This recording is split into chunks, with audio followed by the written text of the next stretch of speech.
मुस्तफ़ा जान रहमत पे लाखों सलाम, शम बज़्म हिदायत पे लाखों सलाम।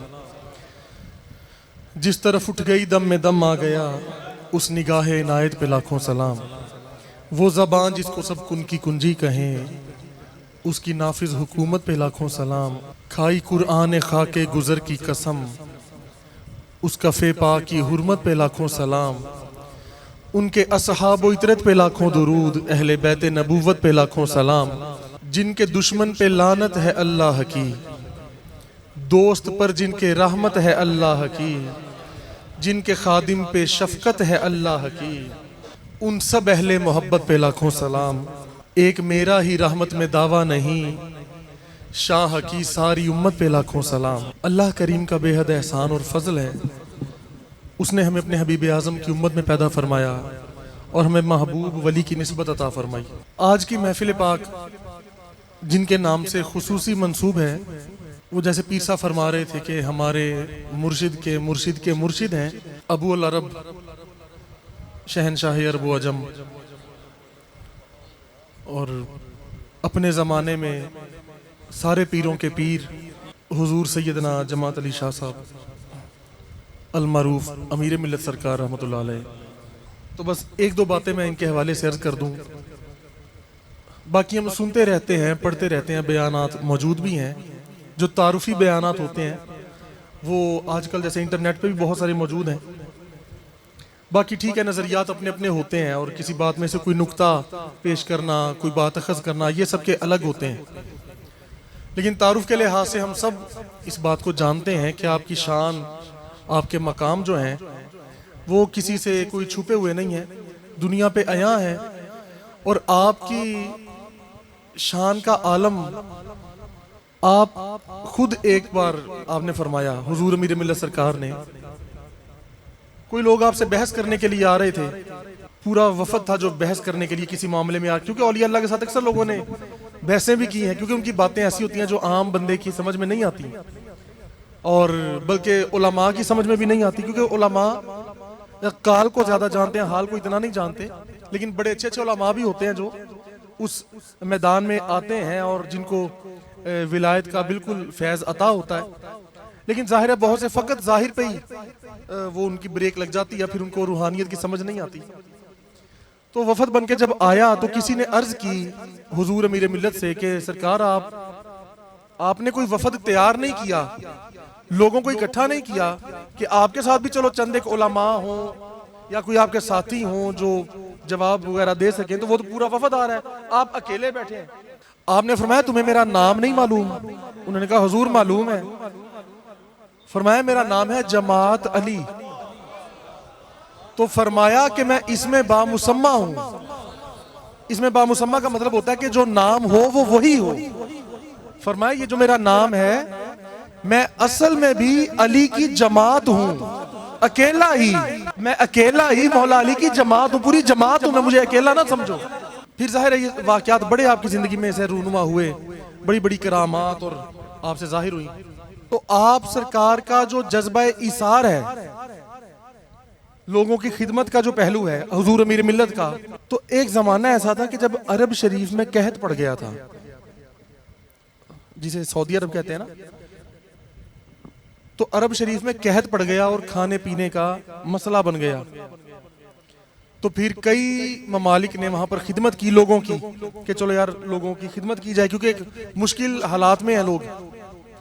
तो हुजूर अमीर मिल्लत ने, अब ये भी बात बड़ी काबिल गौर है, हुजूर अमीर मिल्लत रहमतुल्लाह अलैह ने खाने पीने का सामान और कोई बिस्तरे और अशियाए जरूरत जो थी, एक बाहरी जहाज पूरा भर के मुख्तलिफ साजो सामान, बाहरी जहाज, आप अमीर मिल्लत की तरफ से, आप अकेले की तरफ से पूरा जहाज अरब शरीफ को हदिया किया, आपने हिबा किया, तोहफा दिया था उन्हें, और उनकी मदद की थी, उन लोगों की और हुकूमत की मदद की थी। अब क्योंकि अब आप अंदाजा करें, कोई बड़ा कोई पैसों के लिहाज से अमीर हो, उसे आप कहें जी खाने पीने का राशन और कपड़े और बिस्तरे ये जरा ट्रक भर दें, पूरा एक ट्रक भर दें, तो शायद कोई भी अमीर जल्दी हामी नहीं भरेगा। वो कहेगा भाई मैं तो सब कुछ ही दे दूं तो फिर शायद इतना हो जाए। और बाहरी जहाज में तो कई ट्रक आ जाए, बहुत बड़े होते हैं ना बाहरी जहाज। तो हुजूर अमीर मिल्लत जाहिरी तौर पर आपके पास मालो दौलत का भी ये आलम था और मन्नतें और नजरानों का ये आलम था, क्योंकि आप शहनशाह भी थे जाहिरी लिहाज से। और आप जो कारोबार फरमाते कभी तिजारत का जो आप फरमाते थे, उसमें अल्लाह ने इतनी बरकत दी थी, इतनी बरकत अता फरमाई थी कि आपने बाहरी जहाज, पूरा बाहरी जहाज साजो सामान भर के अरब शरीफ को भेजा। फिर वहां के लोगों ने आपको अबू अल अरब माना और आज तक वो लोग, वहां की हुकूमत इस बात का एतराफ करती है। और उन लोगों ने फिर, अरब वालों ने ऐलान किया कि कयामत तक या जब तक हमारा ये सिलसिला बरकरार है, हम हुजूर अमीर मिल्लत की औलाद के लिए यहाँ पर रिहाइश और खाने और होटल्स जो हैं वो फ्री रखेंगे। तो आज भी जब हुजूर अमीर मिल्लत सरकार की औलाद में से कोई वहां जाता है तो वहां वो उस एहसान के बदले में, कि जी एक वक्त ऐसा था कि इतने लोगों ने इकट्ठे होकर एक मुल्क की तरफ से बाहरी जहाज जाता था, पूरा मुल्क इकट्ठा करता था सामान, तो बाहरी जहाज बनता था। और इधर अमीर मिल्लत ने अकेले नहीं बाहरी जहाज भेज दिया। तो कहते भाई ऐसा हमने बंदा नहीं देखा कि इतना कुछ किसी ने हदिया कर दिया हो। तो आपके जज्बा इसार, अब क्योंकि आले नबी हैं, औलाद अली हैं, तो फिर आप जानते हैं ये जो अल्लाह के औलिया हैं, जो सालिहीन हैं, शुहदा हैं, सिद्दीकीन हैं, इनकी शानें फिर वराउल वरा होती हैं। और हर पहलू में ये हुजूर की सीरत के मजहर होते हैं। तो इनकी शानें हैं, इनके किसी भी शान का पहलू आप देखें तो वो अपने ज़माने में बेमिसलो बेमिसाल नजर आते हैं। तो इसलिए हुजूर, हमारे दादा मुर्शिद हुजूर सैयदना वली मोहम्मद शाह साहब हुजूर चादर अली सरकार फरमाते हैं, वो आपका शेर लिखा हुआ है कि अमीर मिल्लत हाफिज पीर जमात अली, अमीर मिल्लत हाफिज पीर सैयद जमात अली, जमाना हाल में तेरा सानी कोई नहीं, और सैयद अली पूरी तेरी दो जग में सरदारी। फिर अपने बारे फरमाते हैं हुजूर चादर सरकार के, सैयद सैयद तेरे रूप पे वारी। अब जिसको, अब हम सुनते हैं अपने मुर्शिद की शान, हमने देखा है, और हमारे मुर्शिद ने जिनको अपना मुर्शिद माना और बताया कि मुझे सब कुछ चादर वाली सरकार से मिला, तो भाई चादर वाली सरकार भी जिसको अपना मुर्शिद मानते हो, उनकी क्या शान होगी। तो हर बात, हर जो एक शान होती है, ये जरूरी नहीं होती कि हर बंदा वो देख सके और जान सके। तो जितना किसी की नजर है, जितना किसी को, जितना कोई अहल है, वो उतना ही देख पाता है, उसके अलावा तो नहीं देख सकता इंसान। आप हुजूर मेरे मिल्लत की शान जो है वो किसी भी आप पहलू में देखेंगे तो हुजूर इमामुल अंबिया, सैयदुल मुरसलीन, खातमुन नबीयीन, सैयदना मोहम्मद रसूलुल्लाह सल्लल्लाहु अलैहि वसल्लम की सीरत का, उनके अंदाज का, उनके तौर तरीकों का मजहर नजर आएंगे हुजूर मेरे मिल्लत। हुजूर सैयदना चादर वाली सरकार रहमतुल्लाह अलैह के मज़ार मुबारक पर जैसे कभी कभार हाजिरी का शर्फ होता है, तो कुछ अर्सा पहले हम हाजिरी के लिए वहाँ जा रहे थे, हाजिर होने के लिए। तो मैं रास्ते में, ये सिर्फ ज़ौक के लिए एक बात अर्ज कर रहा हूँ कि चलो उनका जिक्र तो हो रहा है, तो एक तरन्नुम के अंदाज में भी उनका जिक्र हो जाए। तो अब रास्ते में थे मुल्तान शरीफ के, और आप जानते हैं कि ये फैसलाबाद और मुल्तान का ताल्लुक बड़ा खूबसूरत ताल्लुक है। तो फैसलाबाद शरीफ से मुल्तान शरीफ के लिए हाजिर हो रहे थे, और रास्ते में ना कलाम मैं गुनगुनाता जा रहा था, जो पीर अल्ताफ साहब ने कलाम लिखा है, हक चादर वाली सरकार, सच चादर वाली सरकार। अब हुआ ये कि मैंने 2-3 अशआर गुनगुनाए। हुजूर मेरे मिल्लत के महबूब हैं, ज़ाहिर है महबूब खास हैं हुजूर चादर वाली सरकार। अब अचानक मुझे ख्याल आया, मतलब खुद से ख्याल नहीं आया, करम से ही अच्छा ख्याल आता है ना। हमारे जहन तो इस अहल नहीं है कि कोई अच्छा ख्याल भी इनमें आ जाए, क्योंकि गंदे बर्तन में अच्छी चीज नहीं डाली जाती। हमारे तो मतलब मेरा तो जहन कोई अच्छा नहीं है, कोई साफ नहीं है, कोई आला नहीं है। लेकिन जब करम होता है ना, तो करम उस चीज को कहते हैं। हमारे मुर्शिद ये रूहानी नुकात में, किताब में, रहनुमाई औलिया में लिखते हैं कि करम का मतलब ही ये है कि जिस चीज के अहल और काबिल ना हो और उसको वो चीज अता कर दी जाए, इसे करम कहते हैं। अब मैं कलाम गुनगुनाता जा रहा था कि हक चादर वाली सरकार, मैं आहिस्ता आवाज में, सच चादर वाली सरकार, लासानी सरकार दा सदका नजरे करम हर वार हक चादर वाली सरकार इज्जत अजमत आन की पुछ दे इस चादर दी शान की पुछ दे फैज़ो करम दा है सर चश्मा इस दा हर एक तार हक चादर वाली सरकार। अब बड़ा लुत्फ आ रहा था, बड़ा मजा आ रहा था ये कलाम पढ़ते पढ़ते। तो अचानक से ख्याल अता हुआ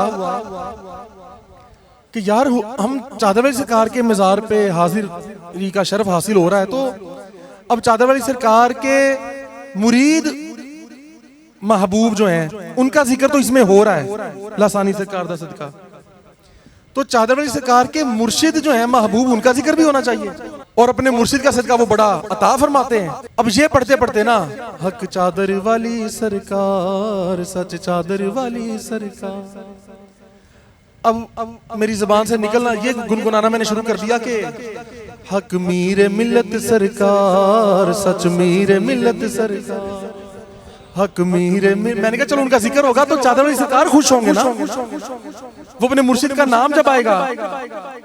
और ये होता है जो आशिक होता है ना उसके सामने उसके माशूक का जिक्र करो तो उसकी कैफियत ही और हो जाती है। कभी कभी हमारे मुर्शिद करीम सरकार जब यहाँ कोई ना कोई गुफ्तगू फरमाते और लोग हाजिर होते थे और किसी भी टाइम मुलाकात का किसी को शर्फ हासिल हो जाता था, तो कभी कभार तबीयत में थोड़ी सी तेजी होनी ना सरकार के, तो अपने पीर भाई कहते थे कि यार इस वक्त हल ये है कि हुजूर चादर वाली सरकार का जिक्र शुरू कर दो बस, या उनके बारे में कोई सवाल कर दो। तो अगर कभी थोड़ी थोड़ी जलाली तबीयत है भी तो फिर वो जबान में बदल जाएगी। इसी तरह हुजूर चादर वाली सरकार के सामने जब भी हुजूर अमीर मिल्लत का जिक्र किया जाता आपकी तबीयत में शफकत और रहमत और बढ़ जाती थी। अब मैं कहूं कि यार अब दिल चाहे कि वहां जाके हुजूर अमीर मिल्लत का कोई कलाम पढ़ा जाए, लेकिन कोई कलाम याद नहीं था कि क्या कलाम वहां पढ़ा जाए, तो मैं यही लाइन दोहराता गया हक मीर मिल्लत सरकार सच मीर मिल्लत सरकार। अब मैंने कहा अगली लाइन क्या बनाऊं, अचानक से मुझे ख्याल आया फौरन कि क्योंकि आपकी सखावत के भी जमाने में चर्चे थे, सिफत सखा हो या सिफत गिना हो या औलिया में विलायत के लिहाज से इन किसी भी पहलू में देखो तो आप अपने जमाने में सबके सरदार। तो मेरी जबान से निकला कि सखियां गनियां वलियां दा सखियां सखी और होता है गनी और होता है सखियां गनियां वलियां दा सोना है सरदार हक मीर मिल्लत सरकार सच मीर मिल्लत। ये कोई शायरी नहीं मैंने किया बैठ के कुछ सोचा नहीं, बस यूं ही चलते चलते तो मुझे खुद को बड़ा लुत्फ आए। मैंने कहा चलो ये शेर आज वहां पढ़े, मैंने कहा चलो आगे भी कुछ होना चाहिए, आगे मैं क्या पढ़ूं। फिर ये फरमान जहन में आ गया कि फरमाया मैं अकेला ये अली की जमात, तो यूं लाइन बन गई कि फरमाइए ए गल वल्लाह मौला अली दी जमात हाँ कल्ला। बस यूं चलते चलते लाइन बनी, कर्म होता गया था। फरमाइए ए गल वल्लाह के मौला अली दी जमात हाँ कल्ला मौला अली दी जमात हाँ कल्ला। सिद्दीकी उस्मानी फारूकी, अब क्योंकि फकीर जो होता है उसको खुलाफाए राशिदीन का सबका फैज़ अता होता है तभी वो फकीर बनता है। तो अब ये मैं लंबी बात करूंगा ना तो इस ज़ौक़ में कमी आ जाएगी कि फकत एक निस्बत का जिक्र होना या आले रसूल का फकत जिक्र होना या फकत खुलाफाए राशिदीन का जिक्र होना। तबीयत में थोड़ा सा ये आ रही थी चीज कि यार सबका जिक्र हो। फकीर जो होता है वो सबके फैज़ का मजमुआ होता है, उसमें सारे फ्यूज़ व बरक़ात इकट्ठे कर दिए जाते हैं, सब हस्तियों का फैज़ मिलता है तो फकीर बनता है। इसलिए मैंने कहा सारी निस्बतें आनी चाहिए। फरमाइए गल वल्लाह के मौला अली दी जमात कल्ला सिद्दीकी उस्मानी फारूकी सिद्दीकी उस्मानी फारूकी पंजतनी शाहजाद। मैंने कहा चलो सारी निस्बतें मिल गई।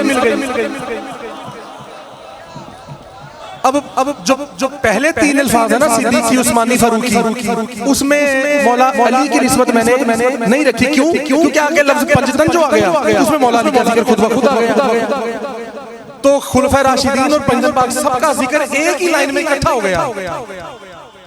और कैसे? सिद्दीकी उस्मानी फारूकी पंजतनी शाहजाद हक मीर मिलत सरकार सच मीर मिलत सरकार। तो बड़ा मजा आ गया, खुद ही को मजा आता गया, लुत्फ आता गया।